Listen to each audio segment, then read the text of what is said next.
मौसम ने फिर ली अंगड़ाई, सर्दी को ब्रेक लग गई। मुल्क के मुख्तलिफ इलाकों में बादल बरस पड़े। झेलम, हाफजाबाद, फैसलाबाद, झंग, डस्का और चिन्योट में बारिश।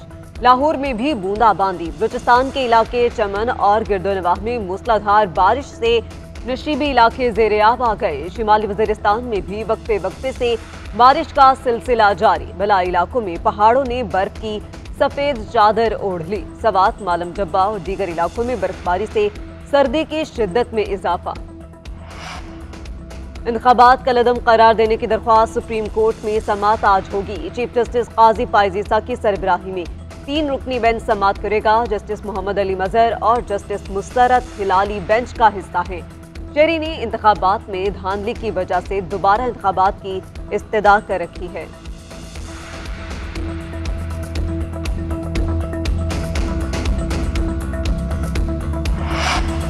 इस्लामाबाद हाई कोर्ट का निगरान वजीर आजम अनवारुल हक काकड़ को आज पेश होने का हुक्म। बलोच तलबा बाजियाबी केस का तहरीरी हुक्मनामा जारी कर दिया गया। हुक्मनामे में कहा गया है कि अटॉर्नी जनरल की गुज़िश्ता समाअत पर यकीन दहानी के बावजूद बलोच तलबा को बाजियाब नहीं कराया गया। ऐसा लग रहा है कि वफाकी हुकूमत कानून की बालादस्ती में दिलचस्पी ही नहीं रखती। वजीर आजम, वजीर दाखिला, वजीर दिफा, सेक्रेटरी दाखिला और दिफा जाती हैसियत में पेश हों।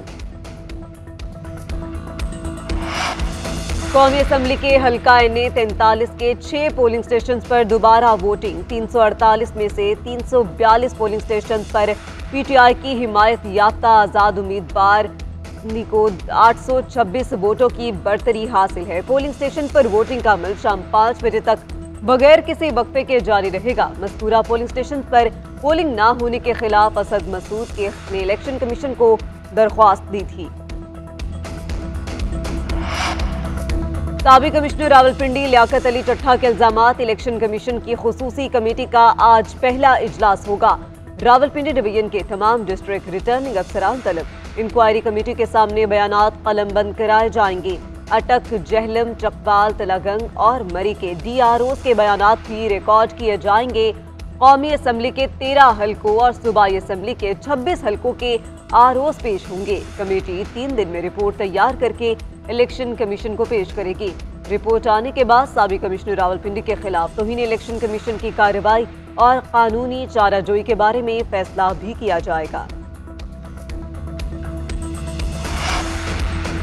बिलावल का नून लीग के वजीर आजम को वोट देने के लिए वजारतें ना लेने का ऐलान। कहते हैं 3 और 2 साल का पावर शेयर फॉर्मूला मंजूर नहीं। मुझे कहा गया 3 साल मियां साहब को दे दें, 2 साल आप वजीर आजम बन जाएं। मैं इस तरह नहीं मुंतखब होकर वजीर आजम बनूंगा।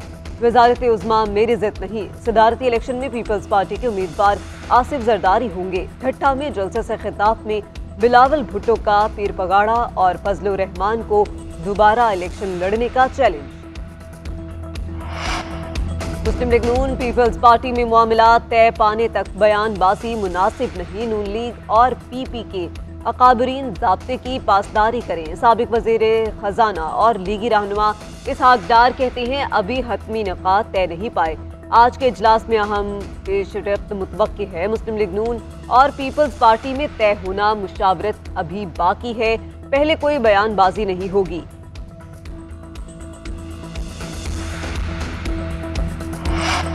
तहरीक इंसाफ का पंजाब सिंध में सुन्नी इत्तेहाद कौंसिल से इत्तेहाद का फैसला। दोनों जमातों में मामला तय पा गए।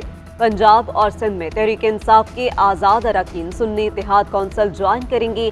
PTI के हिमायत याफ्ता आज़ाद अरकान आज सुन्नी इत्तेहाद कौंसिल में शमूलियत के दस्तावेजात जमा करवाएंगे। विफाक की सतह पर इत्तेहाद के लिए मुज़ाकरात। चेयरमैन सुन्नी इत्तेहाद कौंसिल हामिद रजा की इस्लामाबाद में बैरिस्टर गोहर और उमर अयूब से मुलाकात। उमर अयूब कहते हैं मरकज और पंजाब में PTI हुकूमत बनाएगी। वज़ीर आज़म की कुर्सी बानी PTI की अमानत है। जो कुछ अवाम के वोट के साथ हो रहा है वो मदर ऑफ रिंगिंग है। बैरिस्टर गोहर ने कहा कौमी असम्बली में हमारी 180 नशिस्तें हैं। फॉर्म 45 के मुताबिक नताइज का ऐलान किया जाएगा। और PSL के सनसनीखेज टाकरे। मुल्तान सुल्तान्स ने कराची किंग्स को 55 रन से शिकस्त दे दी। 186 रन के हदफ के ताक़ुब में कराची किंग्स की बैटिंग लाइन खिज़ां के पत्तों की तरह बिखर गई। आधे से ज्यादा खिलाड़ी डबल फिगर में दाखिल ना हो सके। कप्तान शान मसूद ने 30 रन की इनिंग्स खेली। शोएब मलिक की 50। कोयटा ग्लैडिएटर्स ने पेशावर ज़ल्मी को 16 रन से हराया। कोयटा ग्लैडिएटर्स ने पहले खेलते हुए 5 विकेटों पर 206 रन बनाए। पेशावर ज़ल्मी मुक़र्ररा ओवर में 6 विकेटों पर 190 रन बना सकी। पेशावर के कप्तान बाबर आजम की निस्फ सेंचुरियां रायगा चली गई। आज कज़ाफ़ी स्टेडियम में कोयटा ग्लैडिएटर्स और लाहौर कलंदर के दरमियान मैच होगा।